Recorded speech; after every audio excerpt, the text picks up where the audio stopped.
نحمده ونصلي ونسلم على رسوله الكريم وعلى آله وأصحابه أجمعين اما بعد فاعوذ باللہ من الشیطان الرجیم بسم اللہ الرحمن الرحیم۔ عزیزان محترم، آج ہم قربانی کے حوالے سے بات کریں گے۔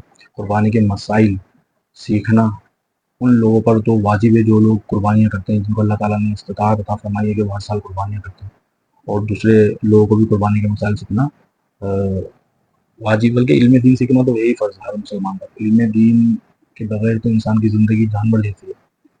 تو میرا مشورہ یہی ہے کہ آپ زیادہ سے زیادہ، جیسے بقرعید کا مہینہ آتا ہے تو بقرعید کے حوالے سے مسائل سیکھ لیے، اس طرح رمضان کا مہینہ آتا ہے تو رمضان کے حوالے سے جو ہے نا وہ مسائل سیکھ لیے۔ نماز ہم روزانہ ماشاء اللہ 5 ٹائم کی پڑھتے ہیں تو نماز کے مسائل سیکھنے پڑتے۔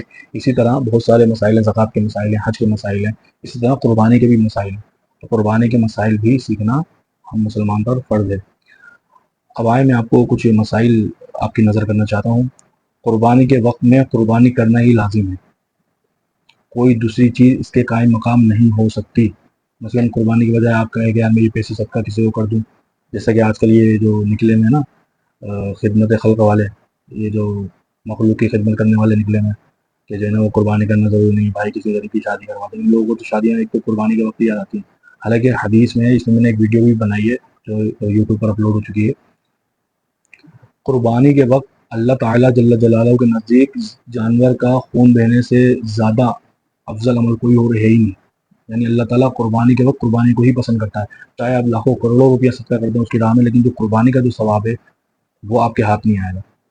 تو یاد رکھیے گا، یہی بات میں اس ویڈیو میں بتا چکا ہوں، اور میں نے اس میں حدیث بھی پیش کری ہے ابن ماجہ سے، مشکات سے، جو بڑی بڑی حدیثوں کی کتابیں ہیں، کہ اللہ تعالیٰ جل جلالہ کے نزدیک بقرعید میں قربانی کرنے سے زیادہ افضل عمل کوئی اور ہے ہی نہیں۔ تو کسی کی آپ شادی کروا دیں یا کسی کی جو ہے بکرا صدقہ کر دیں یا کوئی بھی چیز صدقہ کر دیں یا کسی کی مدد کر دیں، اس نیت سے کہ میں وہ قربانی کا ثواب ملے گا، ایسا نہیں ہے۔ ویسے آپ کو ثواب مل جائے گا، لیکن بظاہر جو قربانی کا ایک ثواب ہوتا ہے وہ آپ کے ہاتھ نہیں آئے گا۔ تو یہ اللہ تعالیٰ سے جل جلالہ سے ہماری دعا ہے کہ اللہ تعالیٰ ہمیں صحیح وقت پہ صحیح عمل کرنے کی توفیق عطا فرمائے۔ وآخر دعوانا الحمدللہ۔